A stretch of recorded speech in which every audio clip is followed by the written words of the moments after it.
नमस्कार, मैं हूं पंकज कुमार और आप देख रहे हैं BDS न्यूज़ 563। जैसा कि आप बता दें कि संत शिरोमणि रविदास जी के शोभा यात्रा निकला हुआ था रविदास आश्रम से और पटना पूरा होते हुए दानापुर के हांडी साहब का गुरुद्वारा में हम लोग पहुंच चुके हैं। और यहाँ आपको दिखाना चाहेंगे कि हांडी साहब का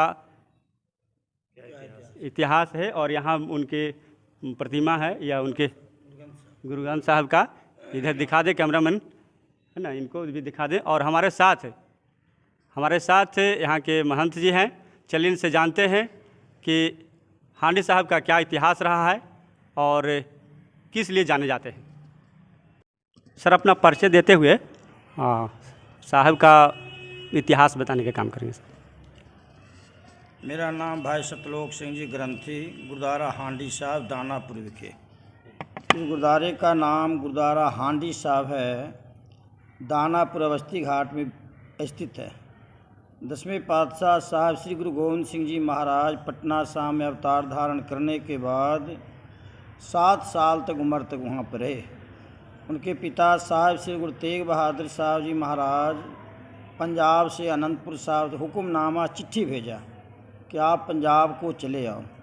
जब गुरु गोविंद सिंह जी महाराज साल 7 की अवस्था में पटना साहब से पंजाब अनंतपुर साहब जाने के लिए तैयारी की, वहाँ एक गुरुद्वारा बाल लीला साहब जहाँ महाराज बच्चों के साथ जाके खेलते थे।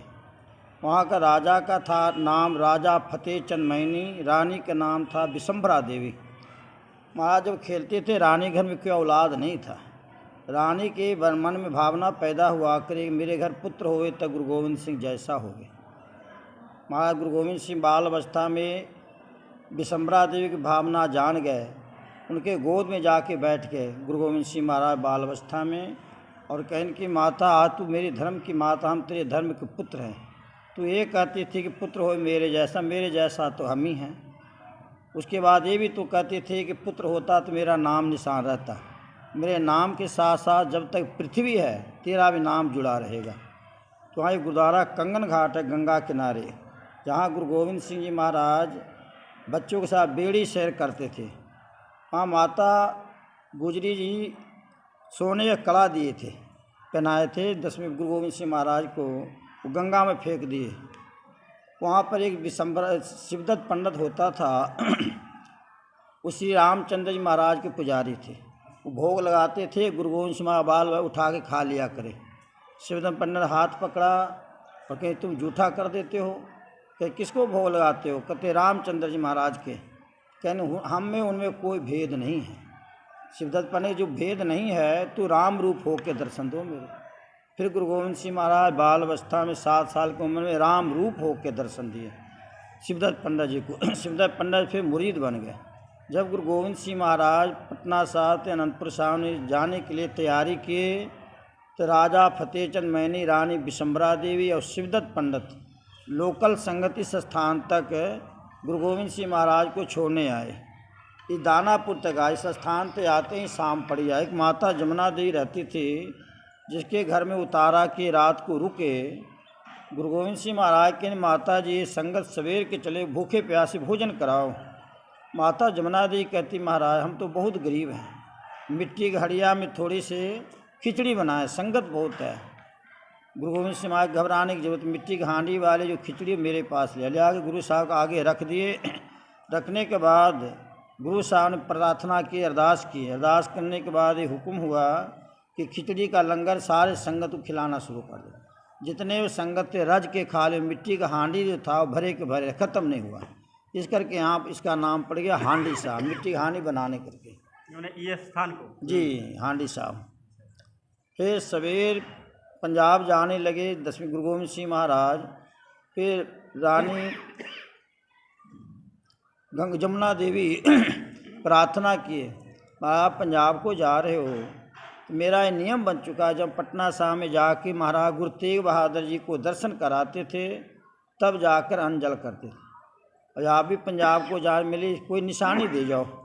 फिर गुरु गोविंद सिंह महाराज बाल पत्थर पर खड़े थे, अपना 2 चरणों का निशानी माता जमुना देवी के दे गए। कहीं जो भी प्राणी यहाँ पर आकर के श्रद्धापूर्वक दर्शन करा करेगा मेरे प्रत्यक्ष दर्शन का फल प्राप्त हो। सामने शीशे में देखिएगा गुरु गोविंद सिंह बाल अवस्था का निशान है। ये यहाँ के इम्पोर्टेंट ये है। कहने का मतलब है सर कि ये गुरु गोविंद सिंह का ही मैंने स्थान है। उन्हीं का नाम हाँ, इसी इसका नाम इसलिए हांडी साहब गुरु गोविंद सिंह पहला पड़ाव पंजाब में यहाँ पे किए। तो इसीलिए आज सवेरे खिचड़ी का प्रसाद का भोग लगता है। सवेरे हलवा कड़ा प्रसाद ही बनता है, लेकिन सारा दिन खिचड़ी का प्रसाद चलता है, इसलिए इसका नाम पड़ी हांडी साहब। ये यहाँ का इतिहास है। वाहिगुरु जी का खालसा। इतिहास हो गया सर, इनके विचार क्या था, कैसे मैंने समाज को कैसे देखते थे, समता समाज ये देखते थे या किस तरह का था इनका? गुरु गोविंद सिंह जी महाराज कहने कि मानस की जात सब एक है पहचान गए। जो भी मानस की जात, कोई ऊंच नीच नहीं, कोई भेदभाव नहीं। यहाँ अकबर बादशाह महाराज गुरु अमरदास जी के पास गए, तुम्हारा दर्शन करना है। गुरु अमरदास जी कहते पंगत करके आओ, पहले लंगर भोजन करके आओ, गरीब अमीर सभी बैठते हैं, वहाँ बैठ के आओ, नहीं तो हम भावना रहेगा ना वो ख़त्म हो जाएगा। यहाँ ऊँच नीच कोई भेदभावना नहीं है। जो भी प्राणी आएगा यहाँ, जो पंगत हम खाते हैं और संग उसी में आप भी खाइए, ऊँच नीच का कोई भावना नहीं है। एक बात सर आप बोले कि बाल अवस्था में गुरु गोविंद सिंह मतलब माँ देवी जी जो है गंगा जमुना देवी, जमुना देवी, उनको राम रूप दिखाए थे शिवदत्त पंडित जी को, शिवदत्त पंडित जी को। तो शिवदत्त पंडित क्या वास्तव में उस समय राम थे और राम के पात्र था या राम थे क्या? वो मैंने कहानी सही है? नहीं, हाँ कहानी है। उस शिवदत्त पंडित जी थे, श्री रामचंद्र जी पूजा करते, तो जो भोजन कर लगाते ना भोग, शिवदत्त पंडित गुरु गोविंद सिंह उठा खा लिया करें। इतिहास में लेकिन ऐसा वर्णित है कि राम कोई पात्र था ही नहीं। नहीं है, वहाँ का इतिहास यही है, पर देख लीजिए जाके। गुरु गोविंद सिंह जी महाराज गुरु गोविंद राम के रूप होकर दर्शन दिए। वो कहेंगे तो भोग किसी को भोग लाते राम को, तो गुरु गोविंद सिंह महाराज कहें हम में उनमें कोई भेद नहीं है, कहीं नहीं भेद है तो राम रूप होकर दर्शन दो, तो उनको राम रूप होकर दर्शन दिए। यानी कहने का मतलब है कि कहीं न कहीं राम थे। क्यों? कहीं न कहीं पूरे जगह है राम है, बिल्कुल राम है। अच्छा, नहीं यही जानना चाह रहे हैं। राम और रमे रमित। हाँ, ऐसे तो देखा है, मैंने बहुत से महापुरुष हैं वो ये सब पात्र को नकारते हैं क्योंकि राम कोई मैंने भगवान नहीं थे, ना कोई रूप था, उनका एक कथित कहानी है, ऐसे कुछ लोगों को कहना है। नहीं, ये राम अलग है। अच्छा, दशरथ का बेटा अलग है। एक राम दशरथ का बेटा, एक राम घटघट में लेटा, एक राम जयसल पसारा, एक राम समूह ते न्याय। राम जो हुए श्री रामचंद्र जी जो हुए दशरथ जी के लड़के हुए। अच्छा। रामो राम रमित। दशरथ जी के जो बेटा हुए वो कथित एक नाम हुआ। हाँ। लेकिन राम जो है इतिहास में जो वर्णित है वो अलग है। वो है रामो रमो रमित, सम्य रम्या हुआ राम है उनका बना। ऐसे तो उनका नाम है, ऐसे तो अवतारी पुरुष थे ना, इसी को तो नहीं थे कि वो ऐसे थे। श्री रामचंद्र महाराज अवतारी पुरुष थे, कृष्ण भगवान अवतारे। त्रेतय तय माँ सतयुग मान्यो छलियो बल भावन भायो, त्रेतय तय मान्यो राम रघुवंश कहायो, द्वापर कृष्ण मुरार कंस कृतार्थ कियो, कंस को मारे, कंस उग्र सैन को रावे भक्तन जियो, कलयुग प्रमाण नान गुर अंगद अमर कहायो। कलयुग अवतार गुरु नानक देव जी महाराज हुए। ये सारे पहले सर अपना परिचय दे दीजिए। हाँ, दास का नाम भाई सतलोक सिंह, ग्रंथी गुरुद्वारा हांडी साहब दानापुर अवस्थी घाट विखे। वाहिगुरु जी का खालसा, वाहिगुरु जी की फतेह।